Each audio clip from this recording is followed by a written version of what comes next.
नमस्कार दोस्तों। 25,000 से ज़्यादा चयनित शिक्षकों को तगड़ा झटका लगा है, क्योंकि कल हाई कोर्ट के फैसले के बाद इन 25,000 शिक्षकों को नौकरी से बाहर निकालते हुए जितना वेतन इन्होंने लिया है, उस वेतन को ब्याज सहित वापस करने की बात हाई कोर्ट ने कही है। अब ये झटका चयनित शिक्षकों को तो है ही, साथ में राज्य सरकार की नियुक्ति पर भी बड़ा सवाल खड़ा हो गया है। इस पर डिटेल से जानकारी देंगे। इसके अलावा अगर आप एसएससी में एमटीएस की वैकेंसी का इंतजार कर रहे हैं तो आपके लिए एक बड़ी खुशखबरी भी आ चुकी है। वीडियो को अभी तक लाइक और शेयर नहीं किया है तो कर दीजिए। चैनल पर पहली बार आए हैं, चैनल को सब्सक्राइब नहीं किया है तो सब्सक्राइब करके बेल आइकन भी दबा लीजिएगा। अपडेट दोस्तों पश्चिम बंगाल से है और पश्चिम बंगाल के कलकत्ता हाई कोर्ट की तरफ से ये बड़ी अपडेट निकल कर आई है, क्योंकि पश्चिम बंगाल में कुछ समय पहले 25,753 शिक्षकों को नौकरी दी गई थी और अब हाई कोर्ट ने इस नौकरी को रद्द किया है। साथ में 12% ब्याज के साथ इस पूरे वेतन को लौटाने का जो आदेश है वो राज्य सरकार को दिया है। और यहाँ पर बताया गया है कि ये जो भर्ती प्रक्रिया थी ये 2016 की भर्ती प्रक्रिया थी, यानी लगभग 8 साल पुरानी शिक्षकों की भर्ती प्रक्रिया थी, जिस पर जो नियुक्ति हुई थी नियुक्ति में गड़बड़ियां थी। तो जो अन्य साथी थे, इनके जो अन्य छात्र थे, वो इसकी लड़ाई लड़ रहे थे कि भाई इस भर्ती प्रक्रिया में गड़बड़ियां हुई हैं, इस भर्ती को रद्द होना चाहिए। और अंततः कल कलकत्ता हाई कोर्ट का आदेश आया जिसमें इस नियुक्ति को पूरी तरह से रद्द किया गया 8 साल बाद। साथ में सीबीआई जांच करने के भी आदेश यहां पर दिए गए हैं। ये जो वैकेंसी थी ये हाई कोर्ट ने पश्चिम बंगाल स्कूल सेवा आयोग यानी कि एसएससी द्वारा 9वीं से 9वीं 10वीं 11वीं 12वीं में शिक्षकों समेत ग्रुप सी ग्रुप डी के कुल मिलाकर 25,753 कर्मियों की ये नियुक्ति की गई थी और इन नियुक्तियों को पूरी तरह से अवैध ठहराया गया। यानी कि इसमें 9वीं 10वीं 11वीं 12वीं के शिक्षक भी थे, ग्रुप सी और ग्रुप डी के कुछ कर्मचारी भी थे। इन सभी को यहाँ पर जो है नियुक्तियां जो है इनकी रद्द कर दी गई हैं और अवैध ठहरा दिया गया है इन सभी को।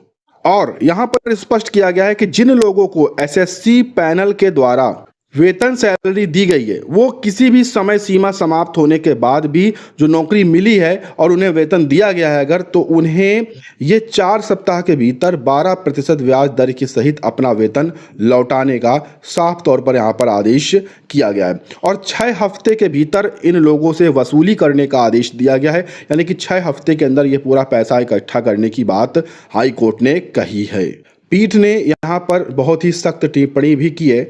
पीठ ने कहा है कि साजिशकर्ताओं और सरकार में बैठे लोगों में यह गहरा संबंध रहा है।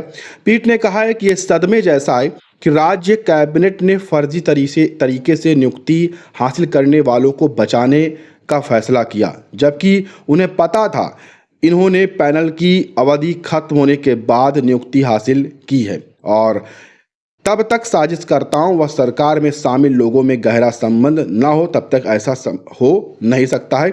और हाई कोर्ट ने कहा है कि हमारे पास कोई विकल्प नहीं था, इस कारण से इन सभी 25,000 लोगों की जो नियुक्तियां हैं उन्हें अवैध ठहरा दिया गया है। हालांकि यहाँ पर निकालने की बात ज़रूर हुई है और वेतन वापस करने की बात ज़रूर हुई है, लेकिन हाई कोर्ट के जो अवैध यहाँ पर करार दिया गया है उस फैसले के खिलाफ सुप्रीम कोर्ट यहाँ पर वहाँ के मुख्यमंत्री ज़रूर जाएंगे। मैंने आपको पहले ही बताया था कि इस फैसले को सरकार मानने वाली नहीं है, इस फैसले के खिलाफ सुप्रीम कोर्ट ज़रूर जाएगी यहाँ की सरकार। फैसले पर सीएम ममता कोर्ट के जजों पर भी बिफर पड़ी। उन्होंने कहा कि यह आदेश अवैध है, गलत है, हम ऊपर की कोर्ट में जाएंगे, हम आपका सम्मान करते हैं, आपने पूरी जिंदगी सेवा की, पर अंत में आपसे पैसे मांगे जाएं तो क्या आप भुगतान कर सकते हैं? 26,000 बच्चों की नौकरी जाने का अर्थ है 1.5 लाख परिवारों का प्रभावित होना और ये सब चीज़ें कही गई हैं। और उन्होंने कहा है कि ये वेतन वापस नहीं कर पाएंगे, इसलिए हम इस फैसले के खिलाफ अपर कोर्ट में जाएंगे। बहुत सारे समाचार पत्रों में बहुत तरह से खबरों को यहाँ पर छापा गया है। गलत तरीके से नियुक्त शिक्षकों के हाथों में बच्चों को सौंपना जनहित के खिलाफ। हाई कोर्ट ने कहा कि ऐसे शिक्षकों की ज़रूरत जो ईमानदार हों, भर्ती बेदाग होनी चाहिए, तभी वो बच्चों को शिक्षित कर पाएंगे। ये भी टिप्पणी यहाँ पर हाई कोर्ट ने की।